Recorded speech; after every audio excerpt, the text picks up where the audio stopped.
I love traveling alone. Yes. Me too. Yeah. 大家好，我是阿树。上集影片，我从越南的避暑山城大乐来到了越南最大的城市经济金融中心胡志明市。在阿树闯越南第58集，我们登上胡志明的超高楼，俯瞰越南这座最繁华的大都市，巧遇印度大网红，颇感惊喜。但在游览胡志明市这座超高楼之前，我们近距离感受一下越南 TikTok 举办的节日。第一次见到这么多的越南网红，近距离感受越南的时尚业，探索越南节日的特色美食市集，见好多没见过的地道越南美食。话不多说，我们开始在胡志明第一天的旅行吧。某嗨巴妹。món muối。我现在的位置是胡志明绝对的市中心啊，给大家看一下胡志明的市中心。无论白天黑夜，这里都是整个胡志明最现代化，也是最繁忙、最车水马龙的、最多这个俊男美女来的地方。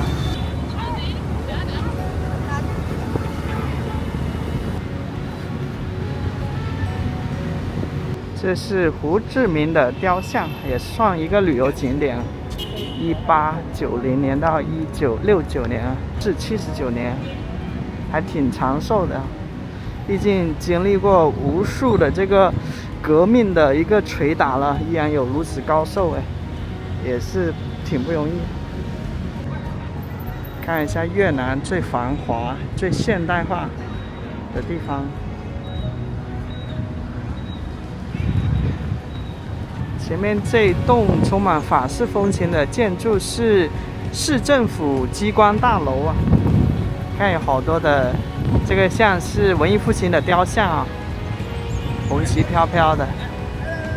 胡志明先生的一个雕像啊，就在城市最中心的地方。我在越南中部城市岘港的旅游影片里有介绍，当年法国殖民者在越南最早登陆的城市不是胡志明，而是越南中部的岘港。但很快呢，法国殖民者就将统治的中心转移到了南边的西贡，也就是今天的胡志明市。因为什么呢？这是因为岘港虽然是天然的良港，但四周是山地，腹地不大，不利于向内陆扩张。而且呢，当地的老百姓跟阮朝军队顽强抵抗，法军久攻不上，补给困难，因此呢，岘港很快被放弃作为长期据点。那么法国呢，转而向更南边的胡志明，以胡志明作为中心。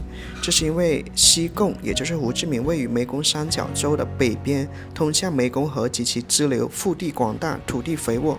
而且呢，西贡的港口水深平稳，适合大型船只停泊，比岘港更适合发展为国际贸易港。而且呢，湄公三角洲是越南最富庶的稻米产区，西贡成了出口大米、橡胶和其他农产品的最佳集散地。这也是1859年法国攻下西贡，从此西贡逐渐被建设为法属印度支那在越南的这个首府，后来更是成为整个法属印度支那的经济和军事中心。法国人在这里修建了道路、港口、教堂、邮局、大学，把它打造成了极富欧式风情的东方小巴黎。这也是我们今天能在胡志明街头巷尾看到很多漂亮的欧式情调的建筑的原因。这里一名保安把我制止了，我拍这个大楼的视频，他说不能拍，只能拍照片。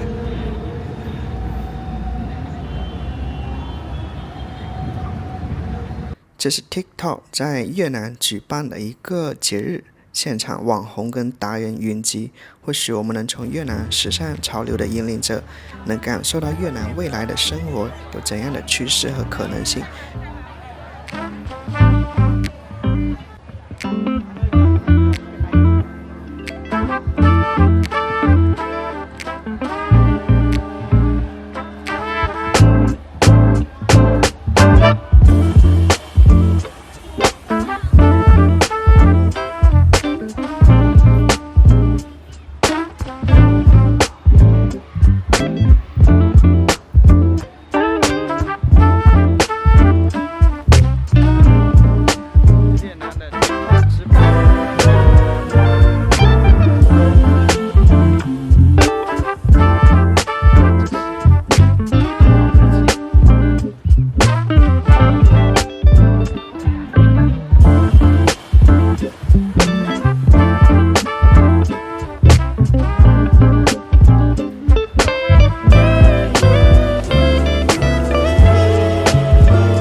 南的直播带货，很新奇。韩束是中国的化妆品品牌吧，丁禹兮啊，中国的明星。这饮料是免费的。看了一下越南本地的这个咖啡茶是什么？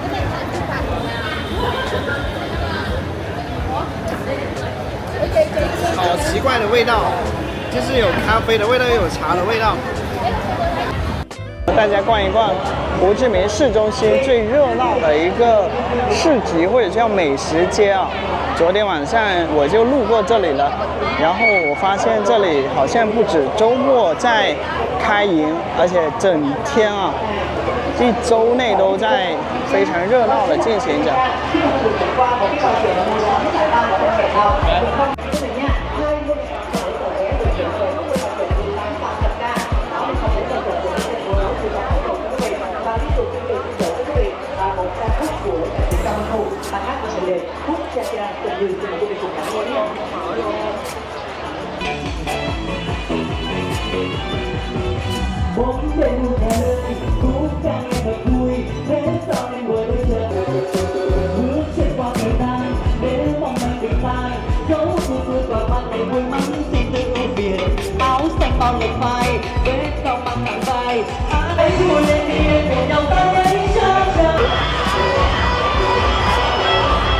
旋转的铁锅，下面是一张薄的蛋饼，再少2个对虾，一些肉末、豆芽。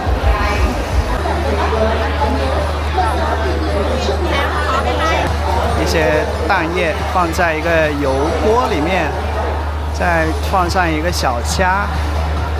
在越南经常能看到一些贝壳类、螺类，它的外壳用来做一个容器，来往里面灌一些可能糯米啊，或者肉末啊，或者一些这个食物啊，比如说像眼前这个，而这一个就是嘎啦叶，用它来包一些肉末、木耳等等啊，这样子植物的香气也就融入到肉质里面了。这就是越南出名的老婆饼、夫妻饼。据说结婚喜庆的时候，新郎新娘必须吃的，寓意着百年好合，永不分离。看这五颜六色，还透着光泽的，特别漂亮，像一颗一颗糖果。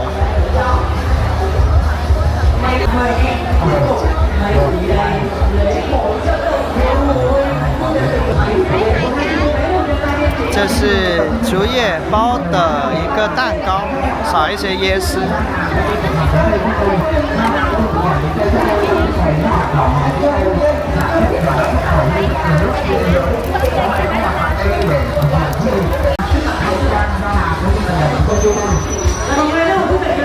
五彩竹筒饭，这边竹筒饭是用糯米做的。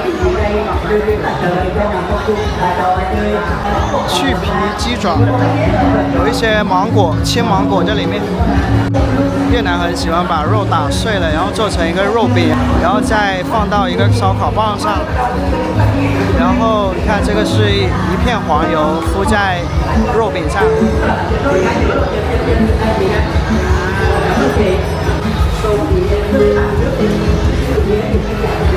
里面的植物就是越南非常著名的一个调味料，叫香茅，放在这个鱿鱼里面。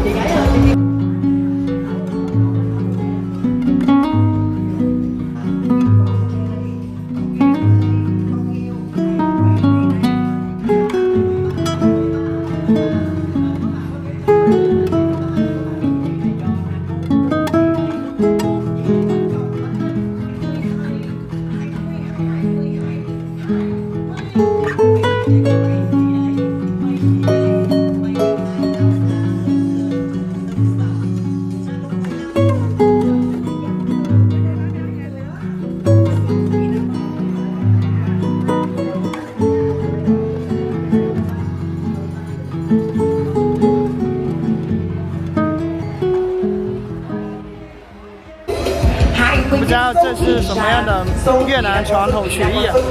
从昨晚我就看到了这一台节目，就是为了这个美食市场助兴的，招揽游客，招揽顾客，可以说是从白天表演到黑夜。这两位演员也是可以。Giờ 28 mình chụp ảnh là người nước ngoài phải không chị? Người nàng phải không? Không phải hả? Dễ thương quá. Mấy gì đây? Mấy gì đây con? Mấy gì đây? Mấy gì đây? Người tình trăm năm. Con số 5, con số 5. Con số 5, con số 5. Số gì ra, con số gì ra, con số gì ra? Số gì ra, con số gì ra, con số gì ra? Em bắt con này. Em bắt con này, em giết con này chạy trước.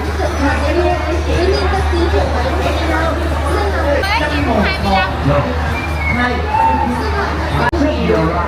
烤香蕉，烤黑了。这里应该是这个香蕉做成的一个酱，油炸香蕉。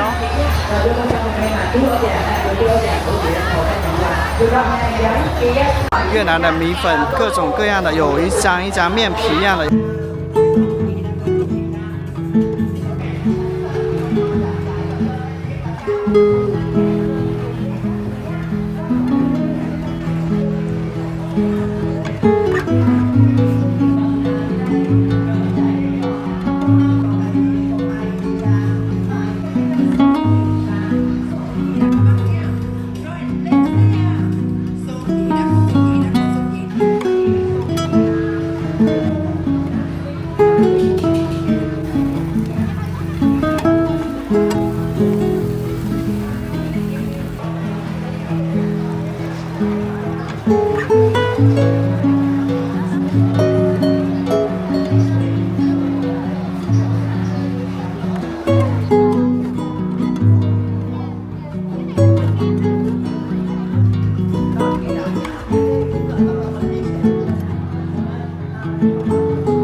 专业的拔河队啊，他们很有战术的，很有技巧的哈，跟我们那种胡乱一拔不一样，跟我中学时候那种，他们是有策略的哈，有配合。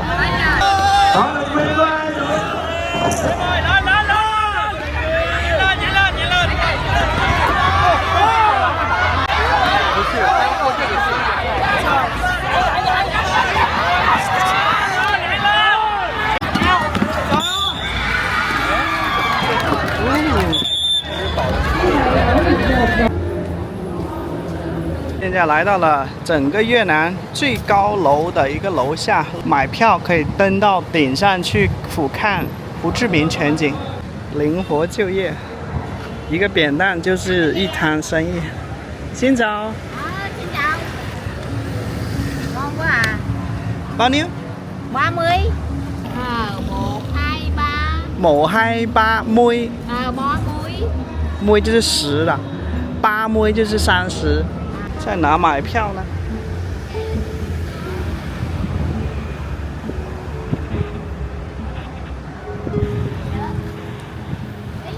看到了，这里写着哈 ，Saigon Sky Deck Level 4楼。这里还有海底捞火锅啊，这是不多见的中文牌匾。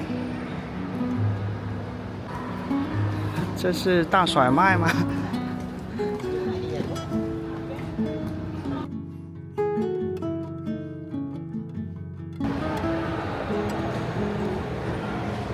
成人是24万，那就是要70多块钱啊。最近有一些观众朋友留言，想看我拍中国的影片。坦白说，越南已经更新了接近60集的影片，在这个过程中，我越来越想念中国，想念中国的美食、广袤辽阔的风景，还有语言能够深入交流的可能性。我也非常期待和大家分享新一季的中国旅行，这也是我最近加快更新的原因。不知道你有没有发现 ？Hello, for free? Free.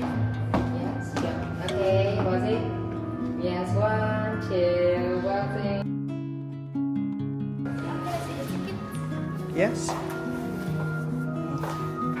我刚才看介绍啊，这个电梯的话呢，将以每7米1秒的速度上升啊，可以说是整个越南最快的一个电梯了。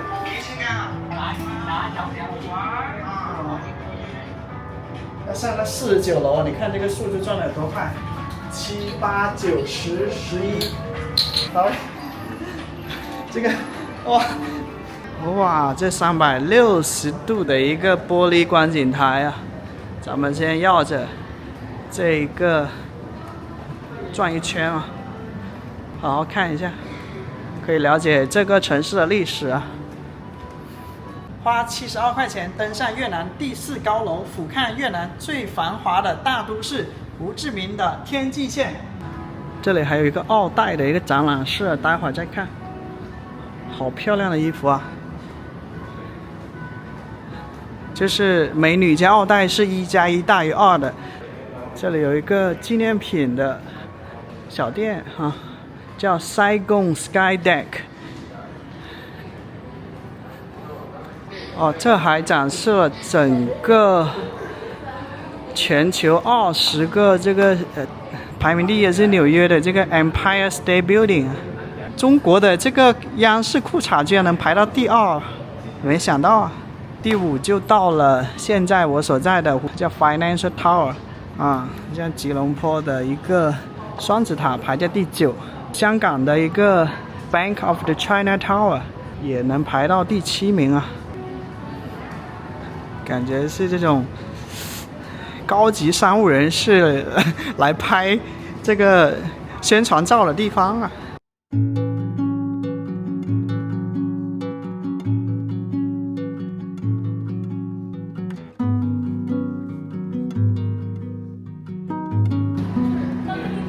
你看对面那个直冲云天的尖状的一个才是Landmark80，那才是整个越南最高楼。这个胡志明是处于湄公河三角洲的，这条河距离入海口已经很近了。我们改天呢坐这个夜游船，在河上看一看最繁华的胡志明夜景。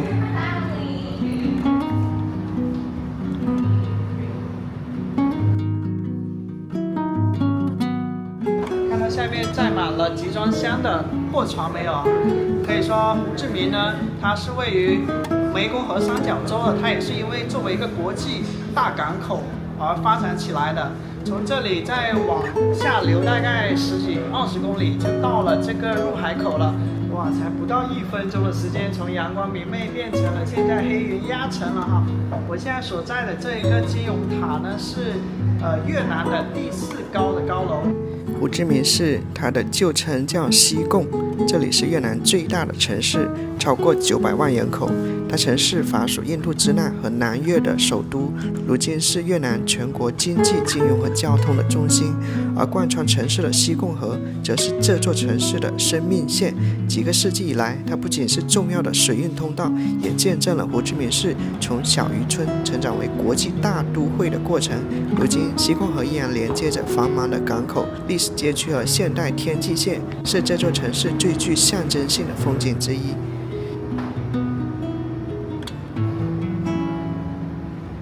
我的天，这天气变化太快了！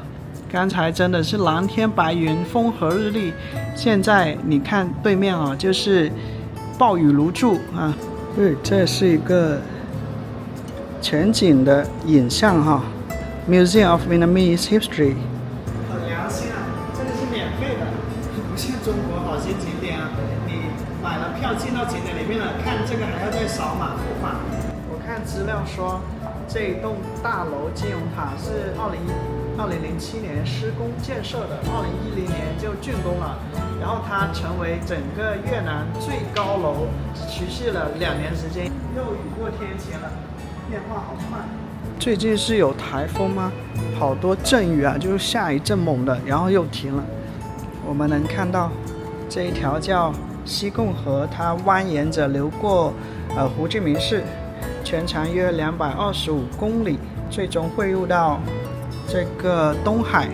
看啊，这边的阳光已经穿过云层了，洒在这些白色的楼房里面，可以说胡志明比河内的一个城区范围还要大。如果你从卫星地图看的话，它是越南最大的一个城市。你看这个下面车来车往的哈，摩托车也是也是马路上一个很主要的一个角色了，不只是汽车。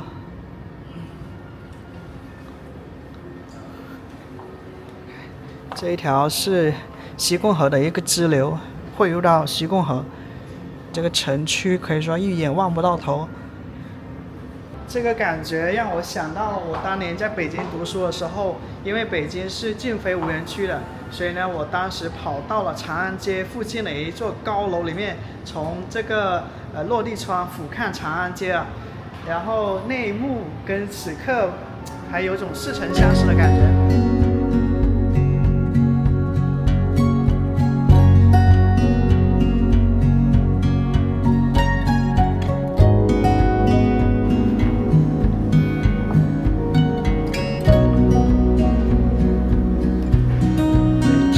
玩的哈，这个就是刚才看的一幕啊，这个是西贡桥，西贡河呢是很重要的，因为它是城市主要的供水来源，同时呢也是一个繁忙的水院港口，贡献了非常大的经济发展价值，对于城市和国家来说。这个 Jade Empire Temple 叫玉皇殿。这里还有一个叫清真寺，西贡中央清真寺。这还有一个清真寺，第二个清真寺了。Chinatown， 看一下历史啊，这是一个传统的市场，然后是中国移民华人啊，也就是华人区嘛，始建于1778年的。看一下这个 Independent Palace， 这是独立皇宫殿。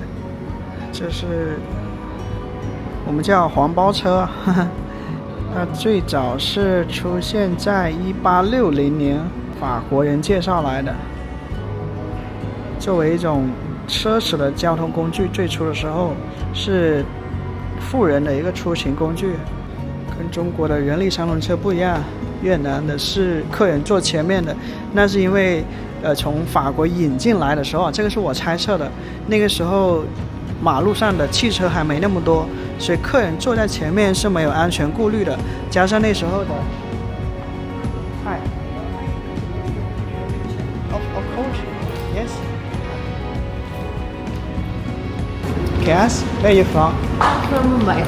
Ah, What about you? I'm from China. China. Ah, This is your first time in Vietnam? yes. How do you want? I want it. Okay. It's going to be silhouette. Like I look dark, I know, because it's against the light. 1, 2, 3. 1, 2, 3. It's nice. Is that okay? Yeah, it Ah. is. Thank you. Hello. I am Marita and I'm from India. Mumbai city. Yeah. So you travel alone? I love traveling alone, yes. Me too. Yeah. I always travel in China. Okay, you travel China. I traveled to Georgia alone. I traveled to Bali, and I went to Bangkok recently. I went to Malta alone.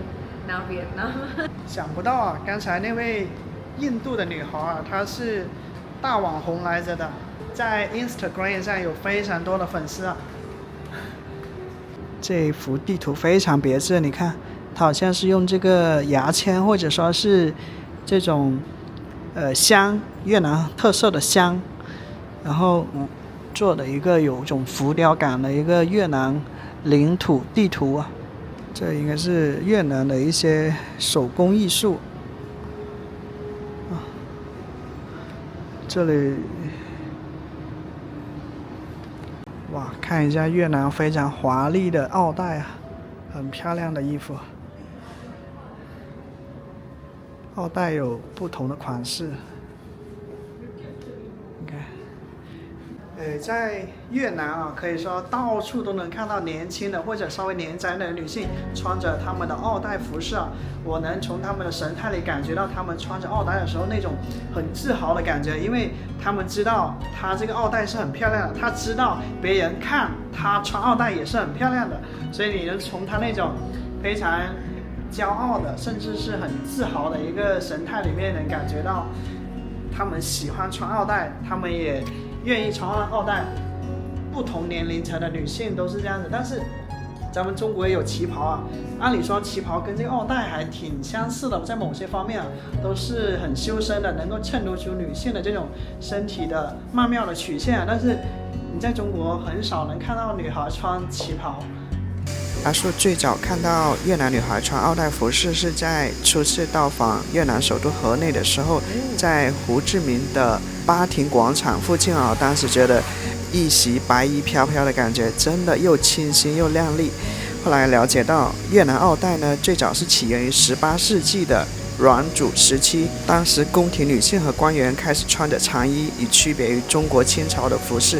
那么到了19世纪，逐渐的就传播到了民间，成为越南妇女日常的服装。到了20世纪初，受西方的影响呢，版型渐渐变得修身，高领长衫搭配裤子，形成了现代奥黛的造型。在20世纪50到60年代的时候，南越西贡成为了奥黛流行的中心，更加的贴身优雅。今天，奥黛是越南的国家服饰，象征女性之美和文化身份，在婚礼、节庆、国际文化活动和学校场合中广泛的穿着。这种奥黛服饰有很清纯可人的这个风格，也有那种很雍容华贵的风格。看一下，这个大概是拍于上世纪的哈，越南女士们穿着的奥黛，那时候的奥黛还比较简朴啊，没有那么的华贵的感觉。